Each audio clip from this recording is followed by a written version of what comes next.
व्यवहार झालेला होता तो कॅन्सल करण्यात आलेला आहे।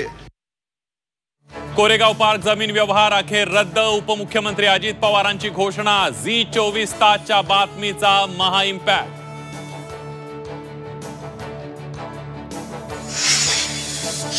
यामध्ये एकही पैशाचा व्यवहार झालेला नाही।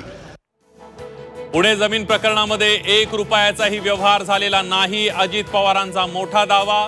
व्यवहार कसा झाला याची माहिती 1 महिन्यात मिळणार, अजित पवार यांचं आश्वासन। पुणे जमीन व्यवहारात ज्यांनी सही केली त्यांच्यावर गुन्हा दाखल। कारवाईबाबत महसूल मंत्री बावनकुळेंनी दिली माहिती। पार्थ पवारांच्या प्रश्नावर अजित पवारांचं उत्तर। आपल्या नावाचा वापर करून गैरव्यवहार केला जात असेल तर संबंधितांवर थेट कारवाई करा, अजित पवार यांच्या अधिकाऱ्यांना स्पष्ट सूचना। पुण्यातल्या बोपोडीतही पार्थ पवारांच्या आमेडिया कंपनीकडून जमीन बळकावण्याचा प्रयत्न। दिग्विजय पाटील आणि शीतल तेजवानीसह 9 जणांवर गुन्हा।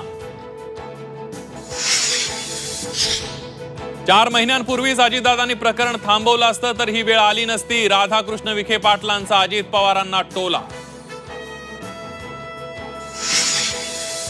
झी24 तासच्या बातमीची राहुल गांधींकडून दखल। 1800 कोटींची जमीन मंत्र्यांच्या मुलानं लाटली। जमीन गैरव्यवहार प्रकरणी राहुल गांधींचं ट्विट। आपली आणि जरांगेंची ब्रेन मॅपिंग आणि नार्को टेस्ट करा। मनोज जरांगेंच्या आरोपांना धनंजय मुंडेंचं उत्तर। खोटे आरोप महागात पडतील, मुंडेंचा इशारा। तर नार्को सहित सीबीआय चौकशीलाही तयार, जरांगे पाटलांचं प्रत्युत्तर। मनोज जरांगे पाटलांच्या धमकी प्रकरणी आरोपींना 12 नोव्हेंबर पर्यंत पोलीस कोठडी। चौकशीतून मोठी माहिती समोर येण्याची शक्यता।